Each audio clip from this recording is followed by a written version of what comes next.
Welcome to a new chapter.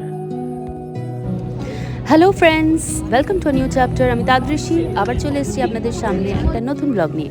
আজকের ব্লগটা হচ্ছে ট্রিপের ব্লগ। ট্রিপ বলতে আমরা গেছিলাম সবাই মিলে মেঘালয়া। কলকাতা টু গুয়াহাটি ফ্লাইট ছিল আগে আমাদের 5:55 সকালে, যেটা আমরা প্রায় মিস করছিলাম, কারণ কি তন্নির খাবার চক্করে গেছিলো লঞ্চে কিছু খেতে, কিন্তু আমাদের ফাইনাল কল দিচ্ছিল তখন ফ্লাইটে।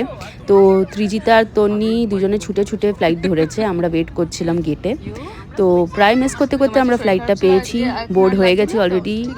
কীভাবে মিস করছিলাম সেটা তন্নির ব্লগেই দেখে নিতে পারবেন। এবার ফ্লাইং টাইম, রুদ্রর ফার্স্ট ফ্লাইট ছিল এটা, তন্নির ব্লগে সেটাও আছে ধরা, তো সেটাও দেখবেন। আমরা ফাইনালি গুয়াহাটি এয়ারপোর্টে পৌঁছে গেছি। গিয়ে আমরা ফার্স্টে ডিসাইড করলাম যে যাব কামাখ্যা মন্দিরে। তো কামাখ্যা মন্দিরে দর্শন করে আমরা বেরিয়ে পড়েছিলাম শিলংয়ের দিকে। আজকের ব্লগটা হচ্ছে এই ট্রিপের ব্লগ, দেখতে থাকুন। রুদ্র নেবে বললো আমার একটু এন্ট্রিটা নে, এই যে এন্ট্রি করছে রুদ্র ঢং করে। এবার বলেছে নাকি আবার জামাও চেঞ্জ করবে কামাখ্যা মন্দিরে যাওয়ার জন্য, ভাবুন। আমরা ব্রেকফাস্ট করতে দাঁড়িয়েছিলাম একটা ধাবায়, ওখানে সব ধোসা খেয়ে ব্রেকফাস্ট করেছিলাম। আবার স্টাইল দেখুন ছেলের, সানগ্লাস পরবে।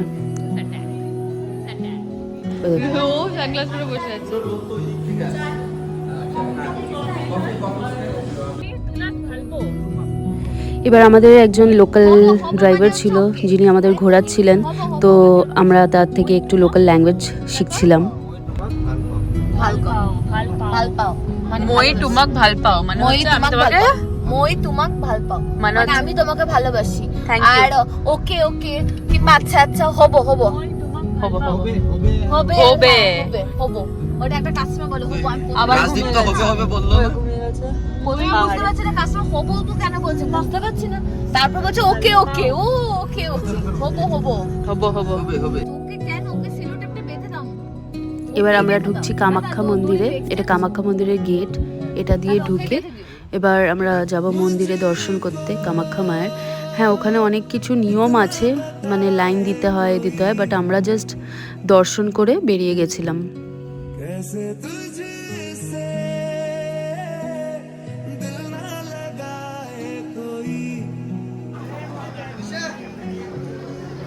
কামাখ্যা মায়ের মন্দির।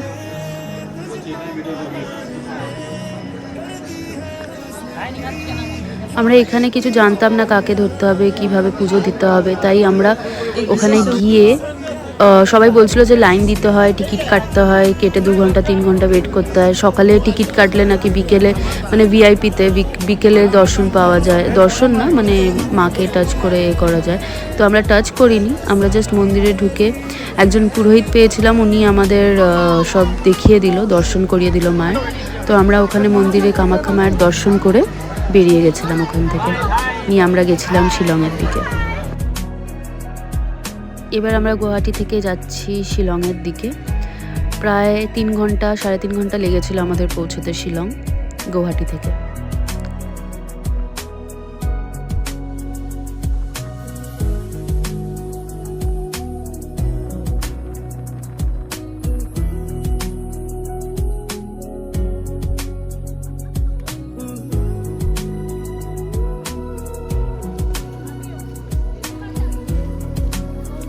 এটা আমাদের শিলংয়ের ফার্স্ট স্টপ। শিলং পৌঁছে গেছি। এটা হচ্ছে উমিয়াম লেক শিলংয়ের, যেটা আর্টিফিশিয়াল লেক একটা বানানো আছে ওখানে, খুব বড় লেকটা। মেঘালয় পৌঁছে গেছি, এখন আছি উমিয়াম লেক। দাঁড়া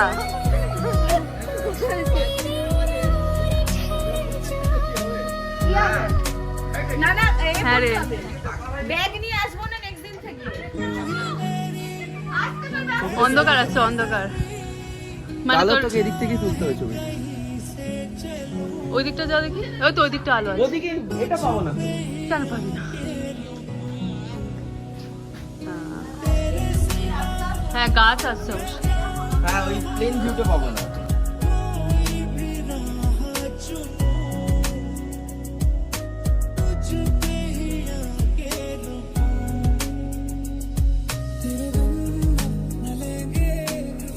আমরা লাঞ্চ করে এখানে পুলিশ বাজারে গেছিলাম, এটা শিলংয়ের পুলিশ বাজার, এটা পুরো মার্কেট প্লেস।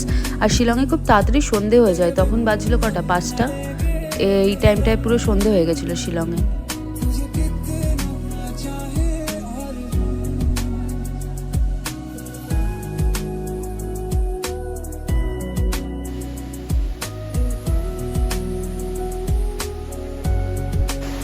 আমরা পরের দিন সকালে উঠে গেছিলাম এলিফ্যান্ট ফলস। শিলংয়েই ঘুরেছিলাম পরের দিন। এটা ফার্স্ট আমাদের স্পট ছিল এলিফ্যান্ট ফলস, এখানে এসেছিলাম প্রথমে। আমরা এখন এসেছি এলিফ্যান্ট ফলসে।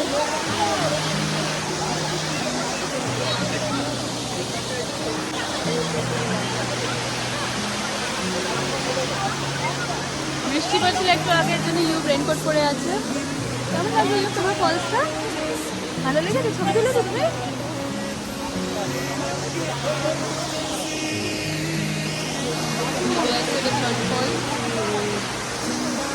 ফটোগ্রাফি সেশন চলছে।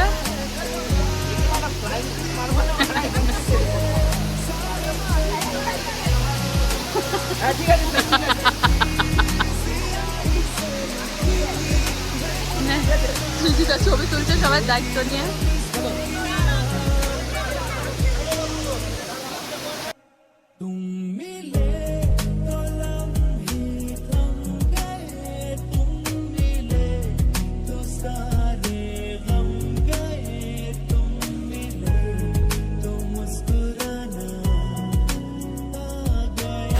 আমরা এলিফ্যান্ট ফলস থেকে এখন যাচ্ছি, বেরিয়ে যাব।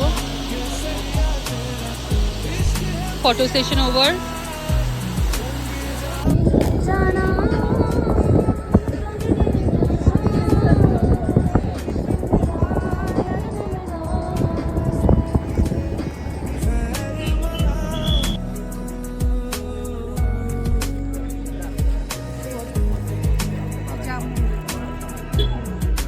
এলিফ্যান্ট ফলস থেকে তারপরে আমরা এসেছিলাম শিলং ভিউ পয়েন্টে।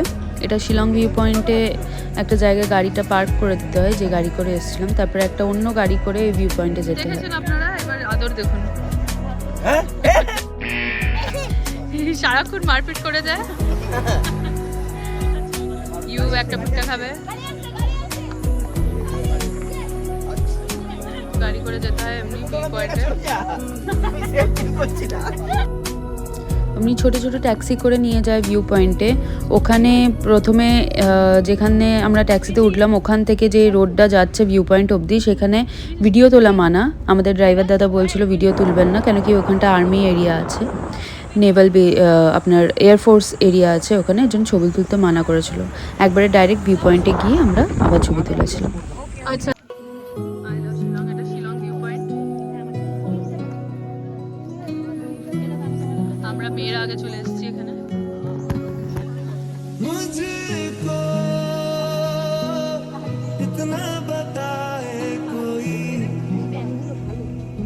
ভালো না? কাকা? এই দিদি, এটা ভিডিও।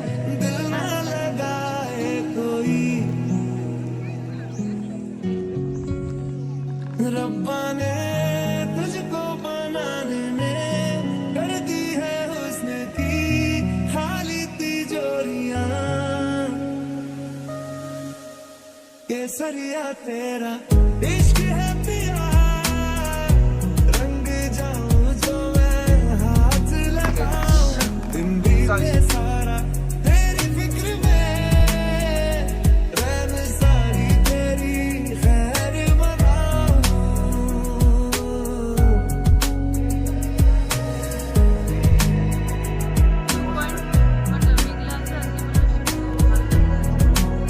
হালকা দেখো, হালকা দেখো।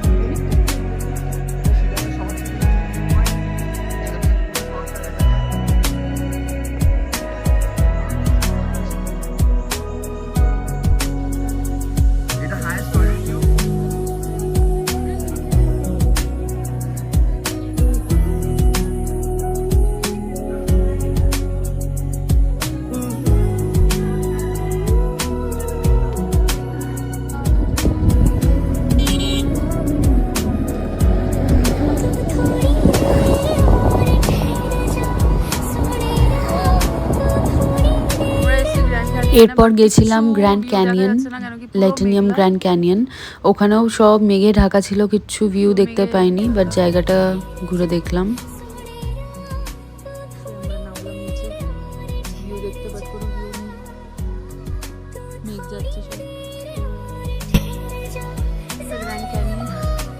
বাট কোনো ভিউ দেখা যাচ্ছে না।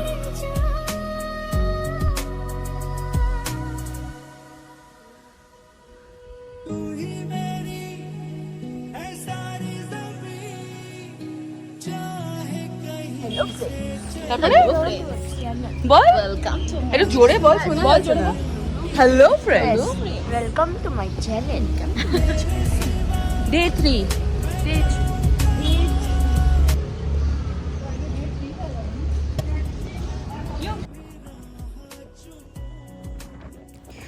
আমরা শিলং থেকে বেরিয়ে পড়েছিলাম চেরাপুঞ্জির দিকে। চেরাপুঞ্জিতে গিয়ে প্রথমে 7 সিস্টার্সে দাঁড়িয়েছিলাম, তারপরে কিনরেম ফলসে গেছিলাম, তারপরে গার্ডেন অফ কেভসে গেছিলাম। এইগুলো ঘুরেছিলাম, বাট 7 সিস্টার্সের কিছু ভিউ পাইনি। অ্যাজ ইউজুয়াল মেঘে ঢাকা ছিল পুরো, আমরা 7 সিস্টার্স ঠিক করে দেখতে পারিনি। শিলং থেকে চেরাপুঞ্জি যেতে আমাদের প্রায় 2-2.5 ঘন্টা লেগেছিল।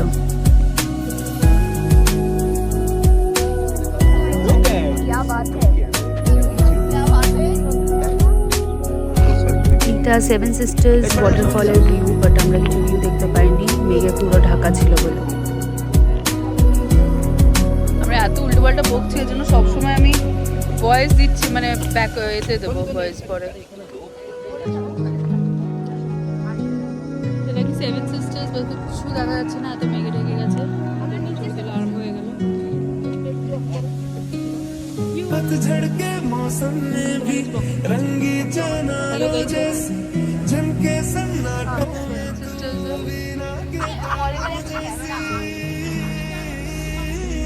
সাদা কিছু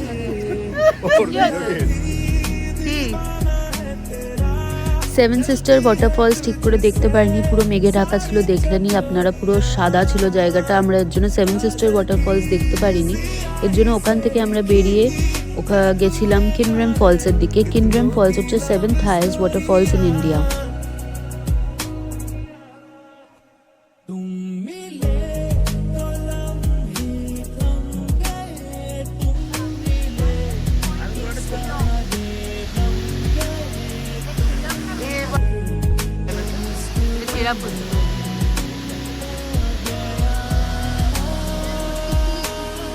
তিতলি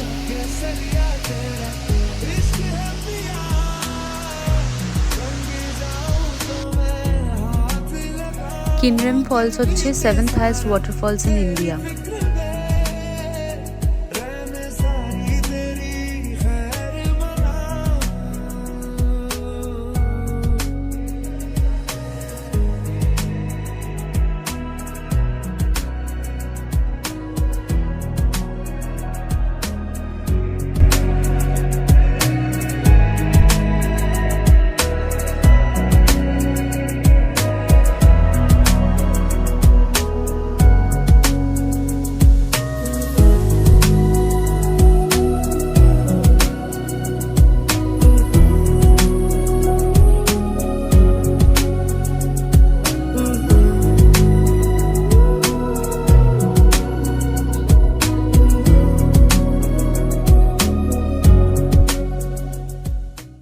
नजर में ख्वाबों की बिजलियां लेके चल रहे हो तो जिंदा हो।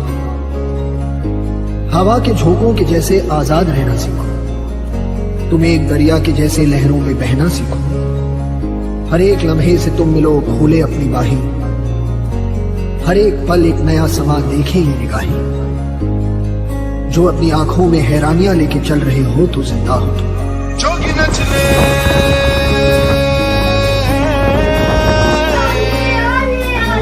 থেকে তারপরে এসলাম গার্ডেন অফ কেভসে।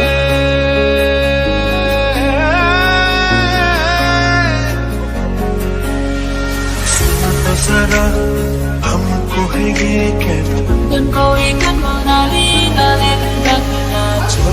ही क्या वो पता है मतलबी हो जा जरा मतलबी दुनिया की सुनता है क्यों, खुद की भी सुन ले कभी।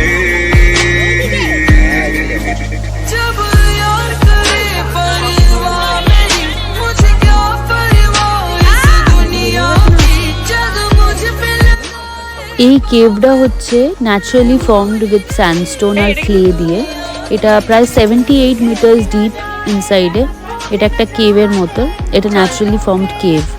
ওটার ভেতর দিয়ে আমরা যাচ্ছিলাম। संग तेरा उड़ा पतंग मेरा, हवा में होके वरन বলকি গর্ত এগুলো মিনারেল ওয়াটার।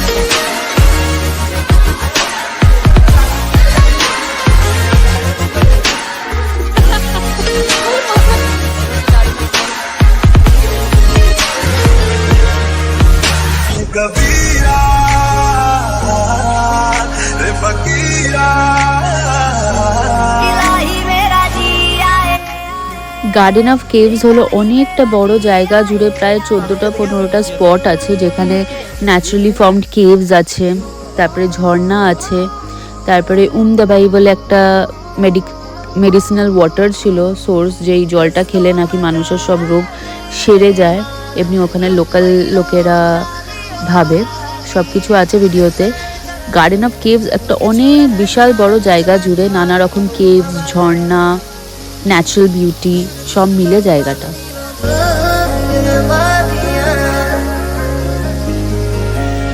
कभी डाल डाल कभी बात बात, तेरे साथ साथ फिर दर्द ये, कभी सहरा कभी सावन बनो रावण क्यों मर मर के। कभी डाल डाल कभी बात बात, कभी दिन है रात कभी दिन दिन है, क्या सच है क्या माया है। जगती कोई रीत न जाने, चाहे तुम्ही ढले, तेरा केवल खाके तो दुनिया बुढ़ा के नाच। तुम्ही हो बंधु सखा तुम, दोस्तों मजा है नहीं नहीं माँ, रम्मई लोग डाली ओढ़ाली। এই জলটা যেটা পড়ছে এটা হচ্ছে একটা মেডিসিনাল ওয়াটার, এটার নাম হচ্ছে দাবাই। এই জলটা যে খাবে তার শরীরের সব অসুখ দূর হয়ে যাবে, এটা লোকাল পিপলরা বলে ওখানে। গার্ডেন অফ কেভস ঘুরতে ঘুরতেই আমাদের প্রায় 5টা বেজে গেছিলো, অন্ধকার হয়ে গেছিলো, তাই আমরা আবার হোটেলে ব্যাক করে গেছিলাম। এটা পরের দিন সকালে আমরা আবার বেরিয়ে পড়েছিলাম আমাদের জার্নিতে, যেটা আমরা প্রথমে গেছিলাম হচ্ছে লিভিং রুটস, তারপরে গেছিলাম ডাউকি, তারপরে গেছিলাম লিভিং রুটস থেকে আমরা গেছিলাম মলিলং বলে একটা ভিলেজে, যেটা নাকি ক্লিনেস্ট ভিলেজ বলে ওখানকার। এটা আমরা পৌঁছে গেছি লিভিং রুটসে। লিভিং রুটস ব্রিজ হচ্ছে ন্যাচারালি ফর্মড একটা ব্রিজ, যেটা হচ্ছে গাছের শেকড় দিয়ে, মানে গাছের রুটস দিয়ে ব্রিজটা তৈরি হয়েছে। নিজস্ব গাছের যে শেকড় দিয়ে, ওটা অনেক বছর পুরনো একটা ব্রিজ, যেটা ওখানে তৈরি হয়েছে। লিভিং রুটস বলে ওটাকে। 2 রকম লিভিং রুটস ব্রিজ আছে মেঘালয়তে, double decker living roots bridge আছে, single decker living roots bridge আছে। আমরা যেটাই গেছিলাম সেটা হচ্ছে single decker living roots bridge. Double decker living roots bridge trek করতে গেলেই ওটা পুরো দিন চলে যায়, সকাল থেকে সন্ধে হয়ে যায়। আমাদের হাতে টাইম কম ছিল, দিন কম ছিল, তাই আমরা সিঙ্গেল ডেকার লিভিং রুটস ব্রিজটাই গেছিলাম, যাতে আমরা আরও 2-3টে জায়গা কভার করতে পারি, দেখতে পারি। তাই ওই যে দেখতে পাচ্ছেন ব্রিজটা, এটা সব নিজস্ব গাছের রুটস দিয়ে তৈরি, গাছের শেকড় দিয়ে তৈরি এই ব্রিজটা।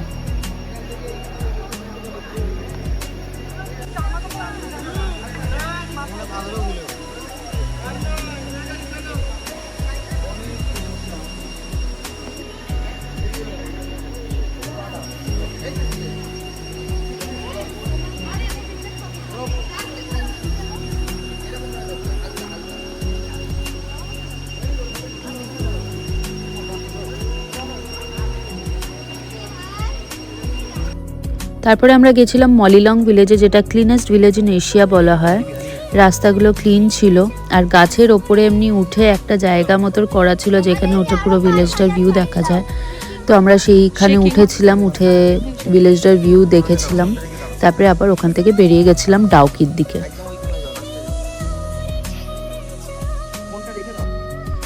এমনি স্টিফ বাঁশের একটা ব্রিজ করা ছিল, যেটা দিয়ে ওই জায়গাটায় উঠতে হয় গাছের ওপরে, আবার সেম অমনিভাবেই নামতে হয়। এটা আমি নামছিলাম ওই জায়গাটা থেকে, ওঠার সময় ভিডিও করা হয়নি, তাই নামার সময় ভাবলাম একটুখানি দেখিয়ে দিই আপনাদের। এমনি খুব স্টিফ জায়গাটা ছিল, যেটা দিয়ে নামতে হয় উঠতে হয়। মলিলং ভিলেজ থেকে বেরিয়ে আমরা গেছিলাম ডাউকির দিকে। ডাউকি হচ্ছে ক্লিনেস্ট রিভার ইন এশিয়া বলে। ওখানে বাংলাদেশ আর ইন্ডিয়ার বর্ডারের মধ্যে এই রিভারটা পড়ে, ডাউকি ইন্ডিয়ার নাম। আর উমগট রিভার বলে যতদূর সম্ভবত বাংলাদেশে। তো এটা নাকি ডিসেম্বরে পুরো ক্লিয়ার হয়ে যায়। আমরা যখন গেছিলাম এটা অক্টোবরে গেছিলাম, তো ক্লিন ছিল, বাট ডিসেম্বরে নাকি আরও স্বচ্ছ থাকে জলটা ডাউকির। ওখানে বোটিং করে লোকেরা, চান করে লোকেরা, অনেক কিছুই করতে পারে, ওখানে অ্যাক্টিভিটিস আছে।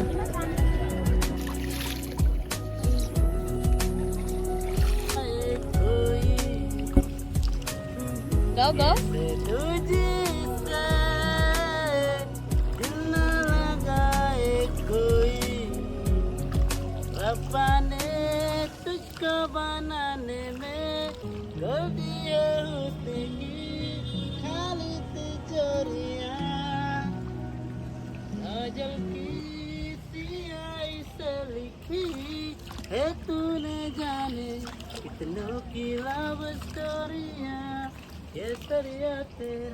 এক একটা বোটে 3 জন করে অ্যালাউড ছিল, তাই আমরা যাওয়ার সময় একটা বোটে আমি, তন্নি আর রাজদীপ বসেছিলাম, আর একটা বোটে ত্রিজিতা, কুচা, রুদ্র আর ইউভ বসেছিল।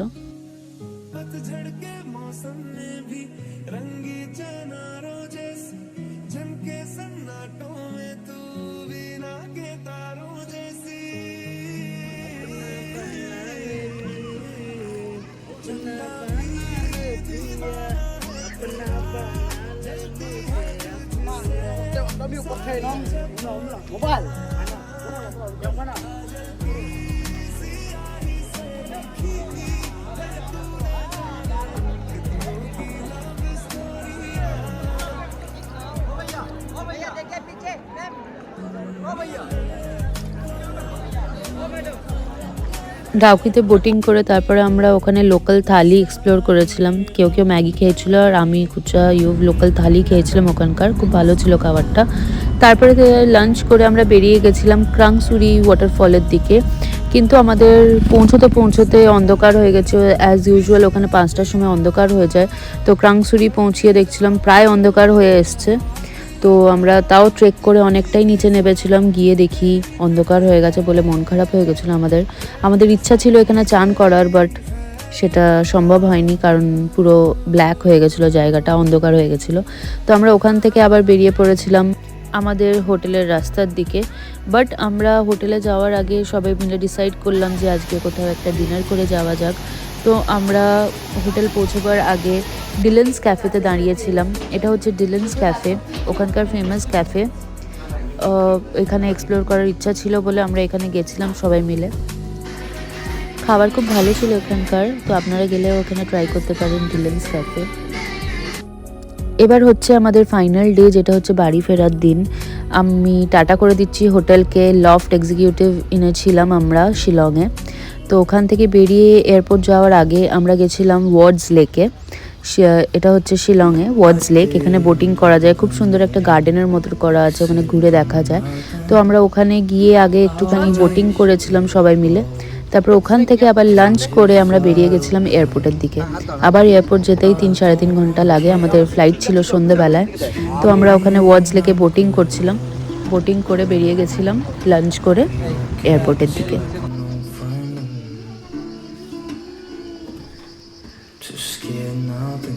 এবার রোদটা কমে গেল, দেখ এতক্ষণ রোদ দিচ্ছে।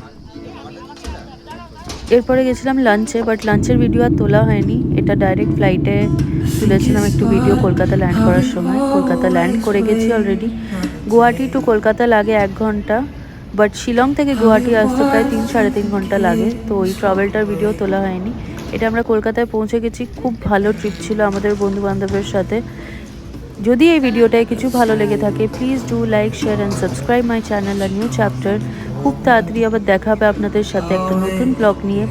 এটা কলকাতা এয়ারপোর্টের ভিডিও, যেখানে দেখাচ্ছিল বেল্ট নাম্বার 9-এ এসেছিল আমাদের লাগেজ। এটা আমাদের সবার একসাথে এয়ারপোর্টের লাস্ট সেলফি, যেটা আমরা তুলেছিলাম এই ট্রিপে। Thank you for watching this video. আমাদের সবার ছবি আর রিলস দেখতে গেলে এই ট্রিপের যেতে হবে ফেসবুক আর ইনস্টা পেজে। Thank you for watching a new chapter. Now thinking I should call